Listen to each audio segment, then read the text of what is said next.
Sivaganga lockup death நடந்துச்சு, அஜித்குமார் கொலை எதிர்த்தோம்.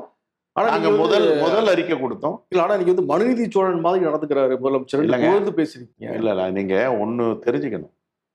எல்லாரும் சிபிஐக்கு மாத்தணும் ஒரு ஒத்தை குரல் வந்துச்சு. எல்லோரும் சேர்ந்து எதிர்கட்சிகள்லாம் என்ன பண்ணாங்க? எல்லோரும் எதிர்கட்சிகள் நாங்களும் சொன்னோம். தமிழ்நாட்டு காவல்துறை மீது ஐயம் எழுந்தால், சந்தேகம் இருந்தால் நீங்க வந்து ஆதாரம் இருக்கு இதுக்கு. யார் யார் அடிக்கிறான் என்னன்னு ஆதாரம். இந்த ஆதாரத்தின் அடிப்படையில இங்க நீதி கிடைக்காது என்றால் நீங்க சிபிஐக்கு மாத்துங்கன்னு சொன்னோம். நாங்களும் சொன்னோம். இப்ப வேற எந்த முதலமைச்சரை தான் எப்படி ரியாக்ட் பண்ணியிருப்பாங்க? அதுவும் எங்களுக்கு தெரியும். கடந்த கால முதலமைச்சர்லாம் சிபிஐக்கு மாத்தணும்னு சொன்னவங்க என்ன சொல்லுவாங்கன்னா, இல்ல